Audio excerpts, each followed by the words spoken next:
Terima kasih. Assalamualaikum warahmatullahi wabarakatuh. Terima kasih sudah mengundang kami ke sini, Kipom. Teman-teman media sudah hadir di sini. Ini memang setelah kira-kira 10 tahun memang kita tidak ke Kuala Lumpur, ke Malaysia. Jadi ini kesempatan yang sangat luar biasa. Gitu kita kembali ke sini lagi. Kemarin kita datang langsung ke tempat radio. Barusan kita sudah melihat venue ZEPS, dan sekarang kita press conference non-stop ya, non-stop. Tapi semoga semuanya akan terbayar seperti kata Datuk tadi, asal semua ikhlas, Bismillah, pasti Allah kasih jalan. Terus apa ya? Oh ya, saya mau revisi, Cornell ini bukan basis, di Leto tidak ada basis, jadi ada 2 gitar. Memang official kita 5 orang, tidak ada basis. Gitu. Jadi ya basisnya additional. Mungkin itu dulu, terima kasih. Nanti kita sambung lagi kalau ada teman-teman mau bertanya, silakan. Oke, kita boleh buka kepada Q&A sekarang? Boleh? Oke, jadi saya buka kepada rakan-rakan media semua untuk sesi Q&A. Tanya sama ada untuk pihak Leto ataupun pihak penganjur kita, silakan ya.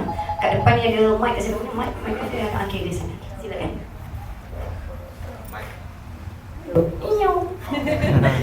Hello, hi, Wafak orang dari Urusan. Welcome back, Leto.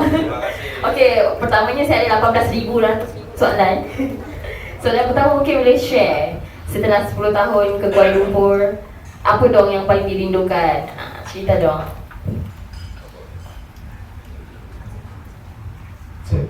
Assalamualaikum. Mungkin masing-masing dari personal Leto punya kerinduannya sendiri-sendiri. Suara saya jelas, cukup jelas. Oke. Oh, kurang keras sedikit. Keras lagi. Oke. Bisa saya agak teriak atau agak dibesarkan sedikit volumenya? Terus gedein sedikit. Oke.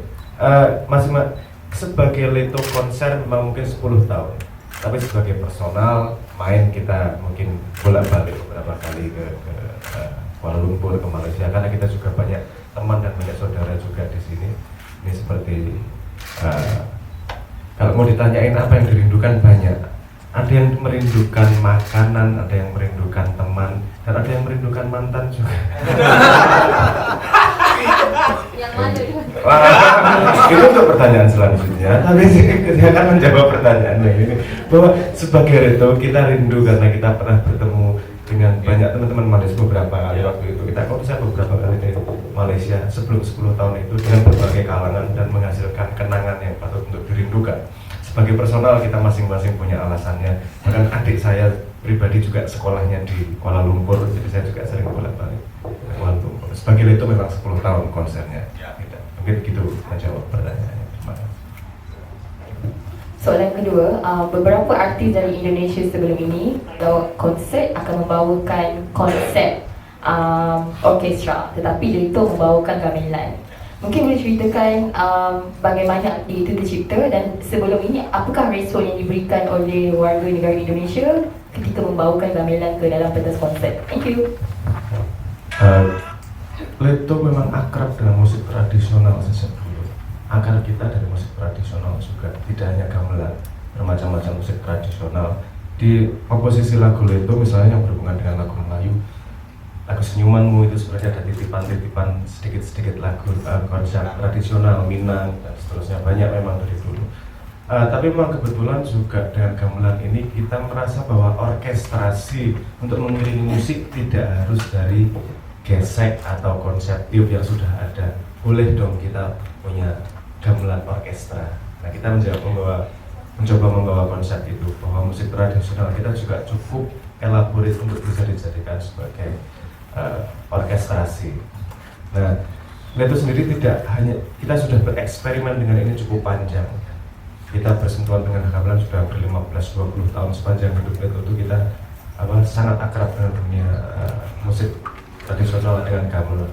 dan kita sudah melakukan beberapa kolaborasi, tapi belum yang seintens yang akan kita lakukan besok ini, karena kita tidak hanya urusan musiknya, tapi kita juga ingin bawa sebuah story juga, cerita juga.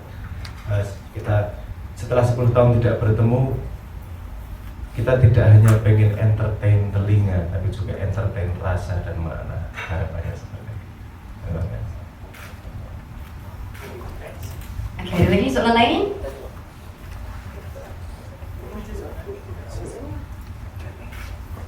Silakan. Hello, hai.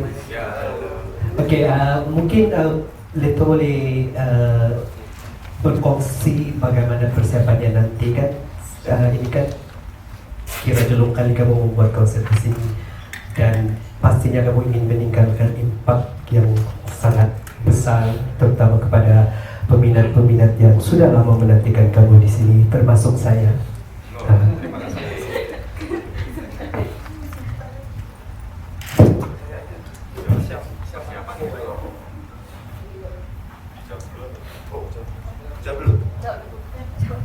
Ya, seperti yang Noe katakan tadi, kita tidak hanya ingin menghibur telinga, tapi ingin memberi apa ya, ketika selesai menonton konser itu ada yang dibawa pulang, ada kenangan yang dibawa pulang.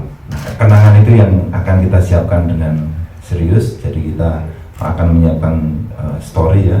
Di pementasan itu tidak hanya perform musik, tidak hanya perform visual, tapi kita pengen berbagi rasa. Kita pengen ini bukan konser antara Leto dan audiens, tapi ini konser bersama. Ini kegembiraan yang kita apa harus rasakan bersama. Gitu. Mungkin saya bisa menambahi. Kebetulan Leto itu tricky. Boleh, can I say tricky? Karena sejak dari awal ketika kita membuat sebuah karya itu kita berpikir bahwa karya itu harus hidup lama dengan berbagai cara. Salah satunya adalah dengan pemaknaan lirik misalnya. Lirik itu sudah ada beberapa skripsi, maksudnya beberapa paper jurnal yang membahas tentang lirik Leto dilihat dari sudut pandang sastra dan ada beberapa novel yang lahir dari situ juga. Dari sisi musiknya kita juga membangun beberapa trik sebenarnya dalam tanda petik ya. Misalnya lagu Sandaran Hati itu di album ketiga ada pasangannya yang sampai sekarang belum menyadari orang. Misalnya kalau kita tunjukkan di atas panggung itu, orang bahkan baru sadar bahwa ini tuh ternyata pasangan Sandaran Hati. Kita biasa seperti itu. Salah satu contohnya lagu Sandaran Hati itu baru diinterpretasi sebagai lirik ketuhanan 6 tahun setelah rilis. Dan kita tidak pernah mengumumkan bahwa ini lagu religi. Kita selalu berbicara ini lagu karya nikmati dengan cara menikmati. Bahwa kemudian ada yang memaknai secara religi. Sebenarnya kalau dilihat dilihat di tulisan liriknya, huruf besarnya kelihatan sih. Ada huruf besar, mu-nya itu huruf besar yang kalau entah di Malaysia ya, kalau di bahasa Indonesia itu artinya Maha, kalau Tuhan, kalau hurufnya capital sama ya, capital itu artinya Tuhan. Tapi tidak banyak yang membaca, lebih banyak yang mendengar, jadi nggak paham. Hampir 6 tahun itu sampai akhirnya paham, oh ternyata ini lagu religi. Dan sebenarnya kita Leto itu dalam 5 albumnya itu memberi seed di berbagai album yang sebenarnya connected satu sama lainnya. Dan belum semua, hampir mungkin yang sudah terekspos 30% dari seed itu.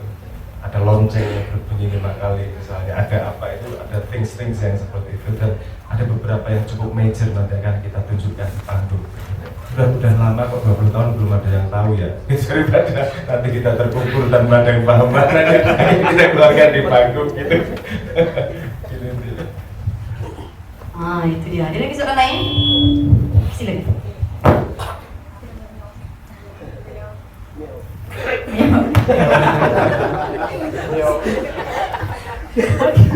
Okay, hai Leto. Okay, untuk konsert itu nanti adakah hanya Leto satu band saja atau ada penyanyi kolaborasi lain dari Malaysia atau Indonesia?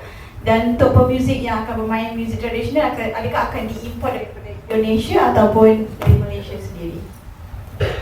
Ini masih kita bicarakan terbaiknya seperti apa, karena ini kita masih punya waktu 2 bulan. Kita baru melihat stage in realnya hari ini juga. Pasti akan ada perkembangan berikutnya seperti apa. Pasti kita akan mencoba mencari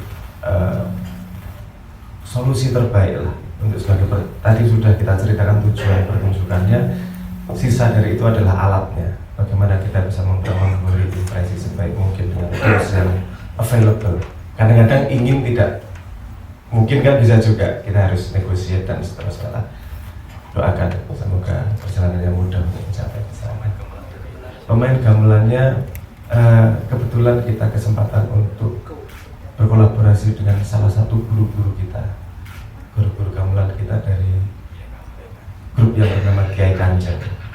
Mereka sudah tur sampai Teramo, sampai mereka gamelannya sudah masuk ke konservatori di Italia, di Napoli, itu karena penghargaan terhadap bagaimana gamelan digunakan sebagai orkestrasi dalam musik itu sampai seluruh dunia mereka sudah, dan kita punya kesempatan untuk membawa mereka mempersembahkan something pada pertunjukan besok. Berapa ramai total pemainnya? Gamelan. Total pemain sekitar 20 lah. Jadi Leto dan pemain plus pemain gamelan itu sekitar 20. Dan semua guru-guru kita, teman-teman kita tidak rekrut orang baru karena kita agak susah kalau rekrut orang baru, harus temenan dulu. Kita ini harus ada ya gitu. Begitu. Okey, ada soalan lain lagi? Untuk penganjur untuk kali ini, kita tahu di Malaysia sudah dikurangkan seperti patus untuk artis antarabangsa. Tapi bila Leto bercerita membawa 20 orang gamelan diterbangkan ke Malaysia untuk harga 159 paling rendah, adakah ia berbaloi ataupun macam terlalu sikit sebenarnya untuk bayar 20 orang yang diimport dari luar negara berserta Leto? Mungkin boleh share sikit signifikan harga.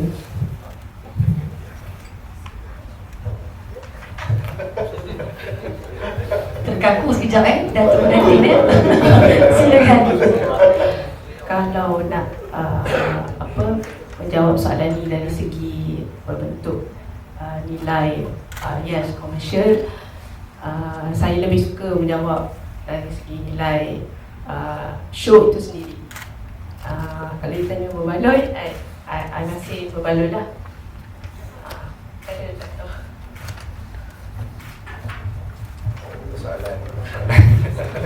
Soalan itu bukan susah nak jawab, kena jawab dengan berhati-hati lah.